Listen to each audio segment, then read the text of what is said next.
میں نے گزشتہ جمعہ کہا کہ ایک آدمی گناہ چھوڑے تو ولی ہے، لیکن علم تو تب آئے گا جب اس نے علوم پڑھے ہو.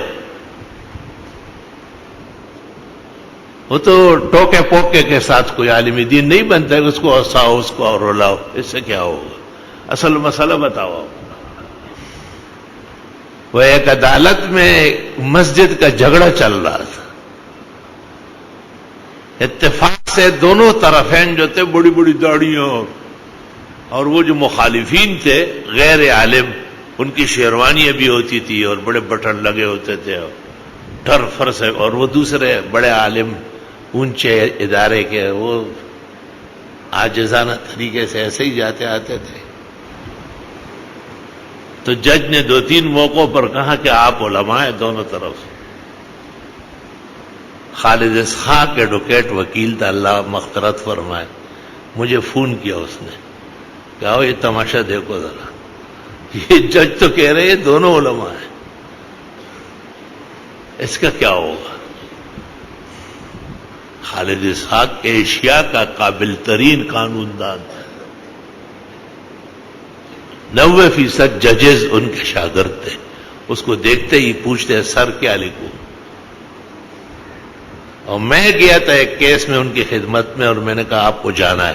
اس نے کہا سر آنکھوں پر وہ لوگ موجود ہیں یہاں سن رہے ہیں جو میں کہہ رہا ہوں.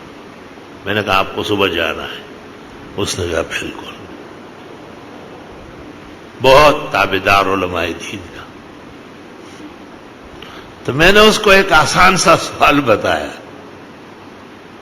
کہ ایک فریق کہتے ہیں مسجد ہم نے بنائی، دوسرا فریق کہتے ہیں ہم نے بنائی. ان سے پوچھو کہ اس وقت اسلامی تاریخ کون سی تھی؟ یہ تو جنوری فروری جانتے ہیں نا، ان کے تو آگے پھر وہی صدم کو بالکل روشنی ہے. تو جب جج نے پوچھا کہ بھئی تاریخ اسلامی، تو ان ایک فریق جو بہت شیروانی ہو، لمبی داڑھی ہو، خوب کنگھی لٹکایا ہوا ہو، آدھا کلو تیل ڈالا ہوا، انہوں نے کہا کہ ہم تو عالم نہیں ہے، یہ بتائے. تو جج نے کہا تم عالم نہیں ہو، ایسے عالموں کی شکل بنائی، مجھے دھوکے میں رکھا ہوا. یہ فرق کرنا بعض اوقات مشکل ہوتا ہے کہ من العالم، عالم کون ہے. یہ قیامت کی علامات میں سے متنبی نے کہا ہے وَمِن بَلِيَّةِ الدُّنْيَا خِطَابُ مَعَ مَن لَا يَفْهَمُ. یہ قیامت کی علامات سے کم تو نہیں ہے کہ ایسے لوگ مسلط ہو جائے جن کو لوگ عالم سمجھے اور وہ علم کے ابجد سے واقف نہیں.